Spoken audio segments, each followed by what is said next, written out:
أنا مروة، أصغر شوية من جوزي أحمد، 7 سنين فرق بينا. وبصراحة ساعات بحس بالفرق ده مش بس في السن، لأ، ده في طريقة التفكير والتصرفات كمان. أحمد شخص هادي، دماغه رايقة وبيفكر بعقله قبل ما يتصرف، وده اللي بيخليني أرتاح معاه. بس ساعات بحس إن شوية بيستغرب تصرفاتي أو ردود فعلي. أمي منار أكبر من أحمد ب10 سنين، ومطلقة، وسيدة شكلها يخطف العين، ودايما مهتمة بنفسها، بجمالها، بأنوثتها بطريقة ملفتة. وكمان عقلها حاد وحكيمة جدا. شخصيتها الهادية والعقلانية بتخليها دايما موجودة في اللحظة الصح، وده أكتر حاجة بيحبها أحمد فيها. وأنا ساعات بحس إن في نوع من المنافسة بيني وبين أمي، حاجة غريبة كده في العقل اللاواعي، زي صراع خفي. مش عارفة، يمكن عشان كل واحدة فينا بتحب تثبت نفسها قدام أحمد، أو يمكن ده إحساس غريب ممكن يكون هرمونات، مش عارفة. المهم، أحمد دايما كان بيقف مع أمي في مواقف كتير، وبيمدحها قدامي كأنها المثال المثالي. منار تعرف تدبر كل حاجة، أنا معجب بيها جدا. وده كان ساعات يوجعني شوية، بس في نفس الوقت بحس إنه طبيعي لأنه بيقدرها. أنا بحاول أفهم نفسي وأفهم العلاقة دي. أحياناً بحس إنها معقدة أكتر من مجرد صراع بين أم وبنت. ساعات بحس إن فيها ذكريات وتجارب أمي اللي خلتها تبقى زي كده.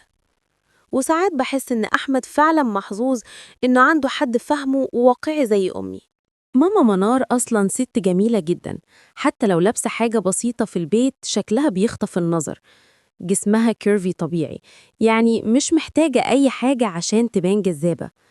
أنا عارفة إن أحمد محترم ومش بيبصلها بطريقة غلط، بس ساعات بحس بحاجة غريبة جوايا. بحاول أقنع نفسي إنه مش بيبص، بس جزء مني متأكد إنه بيلاحظ بطريقة أو بأخرى وبيخلي باله. هو أصله صعب جدا يكون مش منتبه. وكمان ماما أجمل مني بكتير، أنثى عني في كل حاجة تقريبا. بصراحة ساعات بحس بغيرة غريبة مني، مش غيرة قوية، بس إحساس إن في حاجة ناقصة عندي مقارنة بيها. بحاول أفكر بعقل وأقنع نفسي إنه طبيعي يكون معجب بحاجة زي عقلها وحكمتها وجمالها، بس قلبي ساعات مش بيصدق الكلام ده وبيحس بشوية إحباط. مع كل ده بحاول أحتفظ بالهدوء وفكر إزاي أكون قوية قدام نفسي.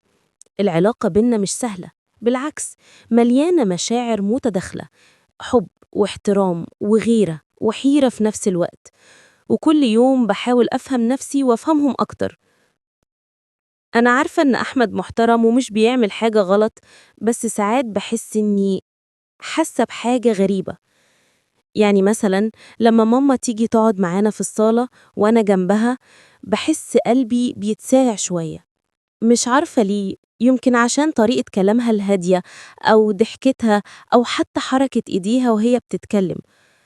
أحمد طبيعي جدا، بيضحك معاها وبيمدح رأيها، وأنا قاعدة قدامه بحاول أركز على كلامه ليا، بس دماغي دايما ترجع لماما.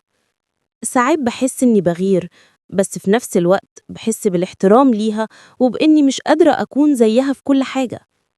حتى لما بنقعد على السفرة أو بنتفرج على حاجة على التلفزيون، حركاتها الصغيرة أو نظراتها الطبيعية بتخليني أحس بإحباط خفيف، مش عارفة أصنفه غيرة ولا إحساس بالنقص. وبالرغم من كل ده بحاول أتصرف طبيعي وأضحك وأتكلم وأحاول أكون قوية قدام نفسي وقدامهم، بس جوايا كل حاجة بتحسسني إن العلاقة بين أحمد وماما معقدة أكتر من مجرد أم وبنت.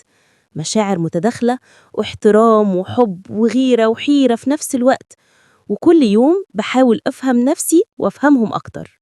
أنا مش هخبي عليكم، أنا في حاجات كتير قوي ما كنتش بهتم بيها وما كنتش شاطرة فيها خالص، زي مثلا موضوع الفلوس.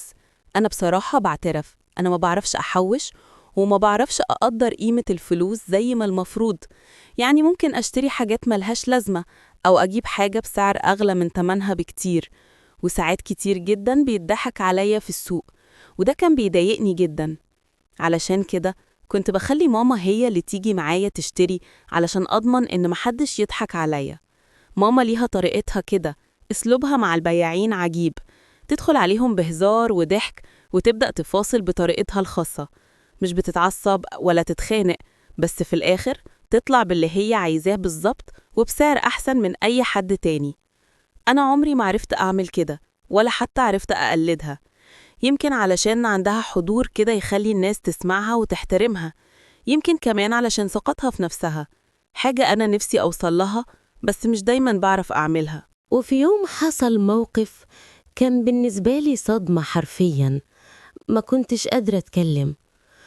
كنا معزومين عند ماما ورحنا قبل العزومة بشوية، وهي كانت بلبس الشغل بتاع البيت، واليوم ده كانت منظفة الشقة وكمان مسحة الأرض وغسلة الحيطان وغسلة الغسيل وعاملة أكل، وكل ده بالهدوم اللي كانت عليها. هي كانت هدوم بسيطة، بس لقيت أحمد بيبصلها بإعجاب شديد جدا وقالها وهو بيضحك: بسم الله ما شاء الله عليك يا حماتي، انتي بالرغم من اللي عاملاه ده كله والبهدلة والتراب بس عيني عليكي باردة. عارفة لو مروة كنست الشقة بس بتطلع شبه عم عبده البواب، مش زي حضرتك كده بسم الله ما شاء الله، أقسم لك أنضف من ما هي بتجهز لي نفسها علشان تنام معايا. وفضل يضحك وهي تضحك، وقالت له: احنا جيل وهي جيل يا ابني، فرق أجيال أصلا. أنا كنت بغلي من كلامه وبموت من جوايا من اللي قاله حرفيا، معرفش، ما كنتش طيقاها ولا طيقاه ومش قادرة أعبر. واحنا بناكل لقيت أحمد بيقول لماما: انتي جبتي الملوخية بكام؟ قالت له: ليه يا ابني؟ قال لها: بسأل بس. قالت له: ب5 جنيه. قال لها: ايه؟ انت عارفة مروة جابت الملوخية بكام من يومين؟ قالت له: بكام؟ أنا قلت له كفاية. قال لي: لا هقولها. لقيته بيقولها وهو بيضحك: ب50 جنيه نص كيلو. الراجل ضحك عليها. ماما بصت لي وهي بتعض على شفايفها، قال: مكسوفة مني وأنا مش طايقاها. ولقيته بيقول لها: انت سايباها ليه كده؟ ما تعلميها. قالت له: ما تيجي نعلمها سوا. وأنا قاعدة بينهم، وفجأة حسيت نفسي ما بقتش زوجة، بقيت بنتهم. معرفش، ما حسيتش بنفسي وأنا بقول لأحمد بهدوء: طلقني. بصلي وهي بصتلي مخضوضة. قلت بحزم: طلقني. وقمت. حاولت تيجي ورايا، أصريت على طلبي ورفضت أتكلم معاها، وفضلت مصر أكتر من شهر على طلب إنه يطلقني. هو حاول يعمل كل حاجة علشان أرجع عن قراري، بس كان مستحيل. خلاص، في حاجة اتكسرت جوايا، أنا مش قادرة. وفعلا اتطلقت منه، وأنا مش عارفة أرجع أتعامل مع ماما، ولا عارفة اللي عملته صح ولا غلط. أنا بعتلكم علشان تقولولي هو أنا كنت صح في اللي عملته ولا لأ. على فكرة، هتابع تعليقاتكم.